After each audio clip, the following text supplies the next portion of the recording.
Alright, hello everyone and welcome back to my Fallout 4 Mod Spotlight series, where today we are having a look at the Technomancer mod, which is being made by user Goggy28, and what this glorious little piece of work looks to add into the game is basically magical powers through the use of bionic implants, which isn't exactly the most lore-friendly thing in the world, but you know what, this is one of those mods you download just to play around with because it's just so fun, so who cares?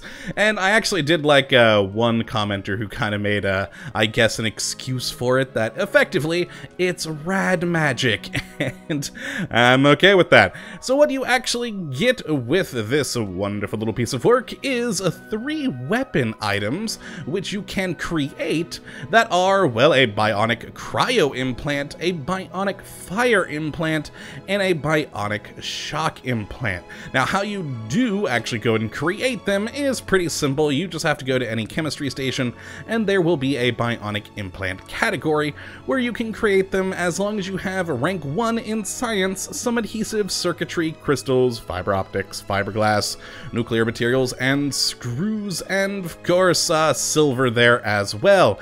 And it does appear to be the same thing for all of them, which is handy. I would like maybe a little bit of differentiation on the requirements just to make it a little bit more intriguing for, you know, for the cryo one you need some weird thing or something like that. But as it stands, it's actually pretty nice. I always do like when mods do have more proper requirements for them, so very cool. And once you add them, they effectively serve as melee weapons in how they function, but we can't actually do any upgrades of them at the weapon workbench. So even though they are weapons, there's no upgrading for you. But what you do have is fun hand powers that have cool effects. My personal favorite, effect-wise, is when you do actually switch over to the cryo implant, as I'm going to do here, and we actually get the cold breeze coming in, and it's actually pretty cool. Now, as for how you work with them, it's just the same as any other weapon. You just, you know, click to attack, and you will fire a cryo burst out into the world. Now, you also can block. Again, they do function like melee weapons, and I do really enjoy how you get the cool effect for it. So that is, of course, the cryo effect for the fire one. You get some cool flames going, and of course for the shock one, you get a little bit of lightning there, which is always cool. Now again, for the firing of these, I'm going to shut up for a second and just take some shots down into the water as per usual with each, and then we'll come back.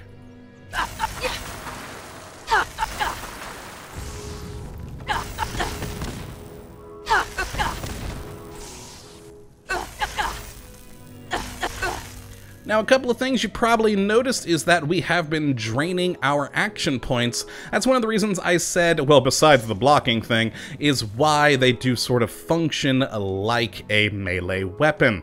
And we also, unfortunately, because it does function like a melee weapon and using that action points, it thinks you're kind of doing the heavy attack, and so your character does grunt a bit. I'm not entirely fond of that, but oh well, I can deal with it.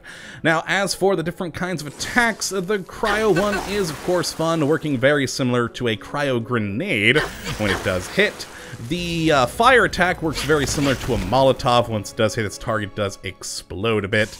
And the lightning one is really the most point-on-target one I've found. Not a whole lot of collateral damage around it, but I really like it because it does have that fun effect when it does hit. So that is the 3 Technomancer bio implants that we can create. So let's actually see them used. Let's switch over to the cryo one. God, I do love when you switch over to that and you get the fun misting there. And let's test it out on poor old Randy. Or, well, actually, we'll test this one out on Will, and then Randy will use the fire one.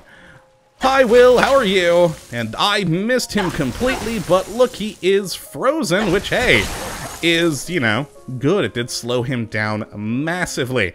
Which actually might be a good thing to just hit near Randy to slow him down first before finally firing. So shoot near to slow him, and then, oh no, the fire right in there to destroy him. And that is a wonderful thing, though he is He is now smoldering and on fire. Oh, poor Randy. But yes, it is a pretty fun little mod. Again, not exactly the most lore-friendly thing, but it is definitely one of those mods you just download to mess around with. I don't think I'd ever use it in a more serious playthrough, but hey, rolling around electrocuting raiders just sounds like fun. Oh, and actually one thing I did forget to show, it does also work in third person, though it is a little bit weird. I do actually like, though, the stance you have when just at idle with them, and then of course when you do the blocking, just like you saw with the hands, we do get a fun little power effect. That one of course being for the shock one. Oh, there we go, turning on the fire. Lovely, and the blocking with the fire, and then going to the cryo, and blocking with the cryo, we go all blue there, which is pretty cool. And yeah, the fire effect is pretty fun when you switch to that too. You don't really notice it in first person, but in third person, it's just as fun as that cool effect. Now, one little bit of info, the camera, as you'll notice, is a bit weird with this for when you're in third person. So there actually is an eye and eye edit that the mod maker does recommend and does have on the mod page. Now, I don't have it here because I wanted to show it off with the normal first person and third person camera, but if you do want it to look a little bit better, especially in third person, you'll probably want to use that .ini file edit, which you can just copy and paste in there. But yeah, that is really it for this mod. A fun little piece of work, just offering some interesting toys, which are always entertaining. So if you'd like to check it out for yourself, which I definitely would recommend you go and do, you can take a look at the link in the description as per usual. But that is going to be it for today, folks. I hope you all have enjoyed, and of course that you do come back for the next episode, when hopefully we'll be looking at yet another wonderful mod. But until that time, thank you for watching, and as always, have a good one!